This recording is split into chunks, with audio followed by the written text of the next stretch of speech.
Okay, very Yeah. good. So, Perfect. my name is Richard Wisher, and welcome to this podcast.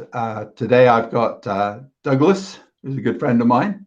So, Douglas is Hello. going to explain to us a little bit about his background, but particularly, we want to talk about what is stopping youngsters getting into science and engineering. Douglas has got the science side of it, but just what are the barriers, and what are are these barriers real or just perceived barriers?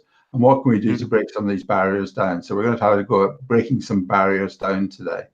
So let me just introduce Douglas. So Douglas and I met. We did a STEM festival at the local library. And it was Douglas's idea. And he said, Richard, we'd like to do a STEM festival. Yeah. I think we should do a STEM festival. So we talked to the library together, and we did it together. We did a day in Huntingdon Library. We took over the library for a day. Douglas took over the downstairs. I took over the upstairs. Douglas was doing his science experiments and things with the kids, and we had a good audience coming through that day. And I was absolutely shattered by the end of it. But that was the first touch, and then we've kept in touch since then. And so, enough of me. Douglas, do you want to describe a little bit about your background, what you've been doing, and how you got to where you are? Yeah, sure. So hi everybody. Douglas here. So I studied the biomedical science at university. So that was my first.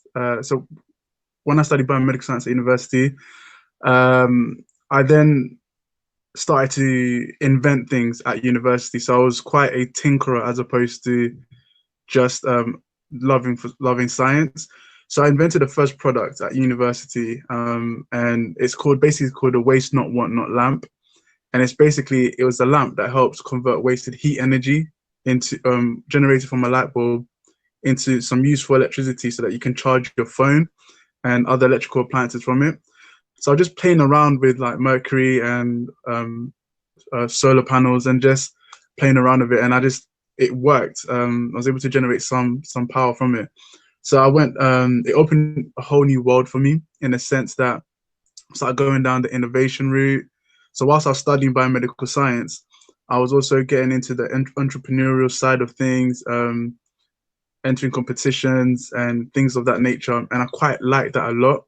And then that took me into communication. So when I was going around trying to explain my ideas to different boards, such as the business, pitching it, so I started to learn that having understanding of science is really good, but being able to articulate that, being able to help people understand it from different walks of life. Sometimes you're talking to business people, you're talking to.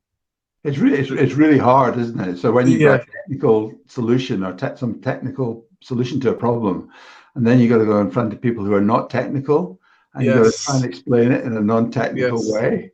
It's it's an art. it's a really difficult thing to do. I hit that problem all the time. Hmm. It's definitely an art. It's definitely an art. And so that journey took me to something that we call FameLab. It's basically a competition where scientists, PhD students, medical students, computing, everybody that's in science and technology, STEM, science, technology, engineering, and maths, um, would come together and basically articulate their research, their ideas within 3 minutes. So that's where it took me to that walk. I've entered that competition about 3 times, and each time I've progressed. And that's when I started to become a STEM ambassador as well. And then I started to just really understand that science communication is just as important as communication. Empowering scientists with ways of communicating became a passion of mine, because who knows the scientists or engineers work better than the scientists and engineers. So equipping them with these tools I thought was fascinating. So that's where my journey has taken me down, more into science presenting, science communication, STEM ambassador.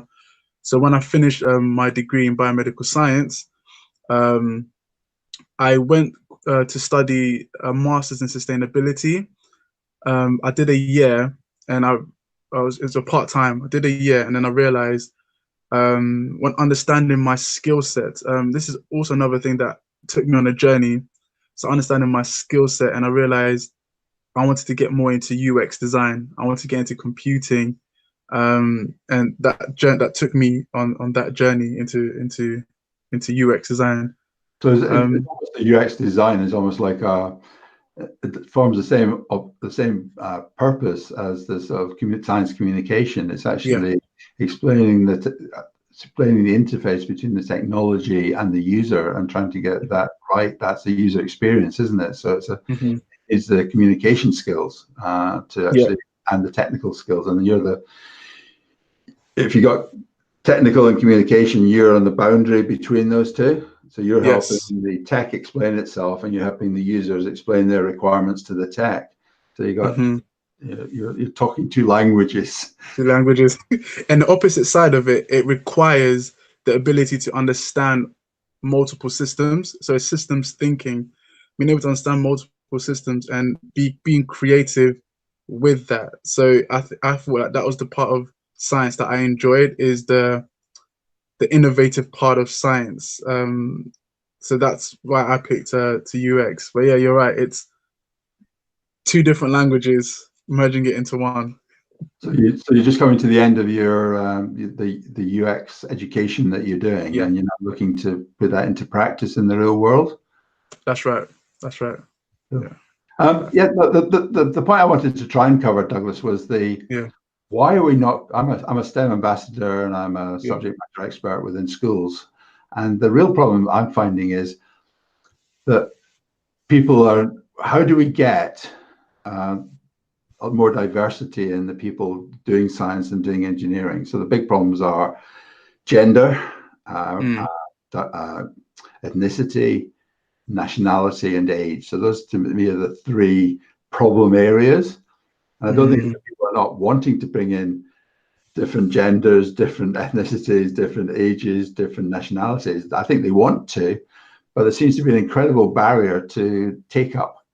So girls as coding really involved early, and then they lose it. They give up on it. Maybe they're not seeing the role models, or they're not seeing the progression, and it's not seeing the route forward. And I think it's the same across all four of those issues. But we're not getting we're not getting the overall numbers right. That's a big, even within that small number that we're getting, we're not getting those specific groups that we really need to get. And do you see this as well? Do you see it as an issue? Yeah, 100%. I'm from Ghana, and so my parents are from Ghana. And when I was born in the UK, I've seen it a lot where there's certain professions or certain careers they're just not. It's almost like when things become cultural norm, it's just that's it. It's there's certain things that you do that you're just expected to do. So especially when it comes to this challenge, I think there's two parts to it. I think you touched onto it. One part is some people, when you don't see people maybe like yourself in a certain profession, it maybe can discourage or encourage. I didn't really have that problem growing up per se, but when I did go, because I grew up in quite a multicultural society group, so it didn't really affect me so much. I knew what I wanted to become, so it wasn't so much of a barrier. But when I went to university, and my university was quite monolithic at the time, quite a monolithic culture. It was very monolithic, and when I saw a Nigerian PhD student, and he was teaching us, and he was very competent in what he was doing, and that's one of the most important. He was very competent in what he was doing, and when he was teaching us, it gave me a little bit of, oh wow, it boosted me up a little bit, like, okay, this is possible, this is possible, even. And so for me, then I started putting myself in other people's shoes, like, okay, so maybe that can be a barrier, because if someone is like myself and they grew up in a monolithic culture, maybe just predominantly Black culture, and they didn't see much of that, I feel like it can have an effect. So I think in certain professions, certain competitions and things that we do, we just highlight these people that are doing really competent work, but also maybe a bit more diverse. And I think putting them in ways of creatively putting them in schools and putting them in places where students can see them. So it's about engagement with those people. I feel like that is that's one I think one problem that I see. But I think when we spoke last time, you said there's a lot of teachers that are women, but students are still not taking female students, for example, are still not taking it up. That I don't know, because I don't think the teachers are role models, but the second part is real world applications. I feel like um, especially when it comes to science, what I've learned as a STEM ambassador is that a lot of students aren't able to relate it to their everyday life. So they aren't really able to relate these scientific disciplines to their everyday life. And that comes to emotional engagement. And for quite a while, the science culture that we currently have, for a while, it's changing, had a dichotomy with emotions and logic. Yeah. It's always tried to favor the logical side over the emotional side. I recognize that. I recognize that so much. Why do science teachers, when they stand, or computer science teachers, when they Yeah. stand up in front of the class, they're doing all the logic stuff, so really straight. This is, you do this, you do. They should be getting emotional about it. Yes. They should be throwing their hands up in there. They should be people changing them and saying, "This is what you got to do." A real lack of emotion in it, Yeah. real lack of passion, Yeah.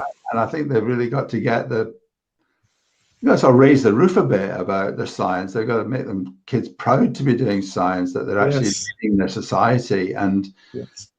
bringing out the potential. And I don't know why it can be bland. I agree with you. I hadn't really thought about it that way. It can be really bland, and for youngsters, it's boring. So kids need stimulation. And I see one of the things, I probably shouldn't say it since I'm actually promoting computer science in schools. A lot of the computer science going up to GCSE, Yeah. no practical coding involved. So it's all theoretical. Oh, Yeah, that's a problem. Yeah. you don't have to be a Python programmer or something like that to get your GCSE in computing science. That's wrong. That's I didn't know that. I didn't know that. coding to illustrate points. So they are Yeah. doing coding, but the coding isn't the nub of the syllabus. So the nub of the syllabus to a GCSE computer science, I think, should be you have written a unique program and someone did it and someone has evaluated it. Mm-hmm. That's the essence of computer science. And if you haven't done that, when you get to GCSE, you are missing a huge opportunity. And it defeats the purpose. I feel like it defeats the purpose. That's my sort of take on it. Maybe a bit controversial, but there you go.